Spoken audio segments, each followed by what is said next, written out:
And tonight, 13 Investigates is uncovering a disturbing trend. This year, it's likely more inmates will die inside the jail than ever before, and those deaths won't be from COVID. Ted Oberg and our 13 Investigates team is trying to figure out what is happening behind jail doors that has families in tears and inmate advocates enraged. The last time Sarah Borchgrevink talked to her brother Matthew, he was scared, alone and inside the Harris County Jail. He didn't know what was happening. He was not receiving medical care. A few days after that, a jail chaplain called Sarah. And she kept saying repeatedly, Matthew is non-responsive.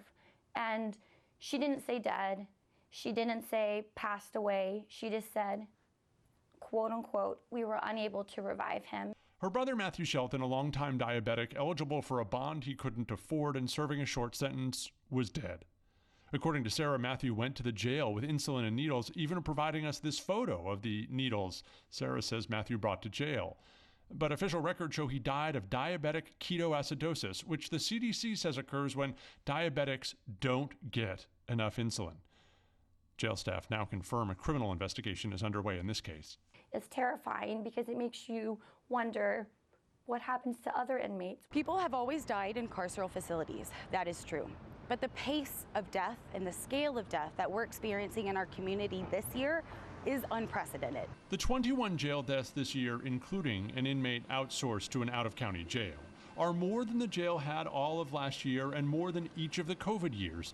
In one of the deaths, state records show an inmate banged his head so hard on the wall and floor of his padded cell that he died. And that was after jail staff had stopped an initial suicide attempt by the same inmate. In 9 of this year's deaths, reports filed by the Harris County Sheriff's Office report that the inmate was found unresponsive. There's no detail in those cases on how the inmate got that way or if mandatory once-an-hour checks were being made. The jail says most deaths are due to natural causes and are below the national average. Inmate advocates are skeptical. It begs the question, one of many the Sheriff's Office hasn't directly answered for us, about how much supervision there is of the 10,000 inmates inside your jail. Many crises that are happening inside Harris County Jail are happening in the places that are supposed to be monitored the most often. That may be the case for this young woman. She was an inmate at the Harris County Jail earlier this year. She doesn't want you to see her face, and her mother is talking for her. The young woman was pregnant with twins when she was booked for violating probation on another charge. Jail should be somewhere that they're to be helped, not hurt.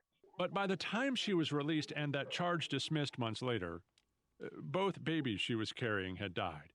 Her mother tells us her daughter was handled in a rough way on the way to court inside the jail and hit a wall hard. Hours later, she said doctors at the jail told her she'd miscarried one of the twins, sent back to her cell, bleeding and alone.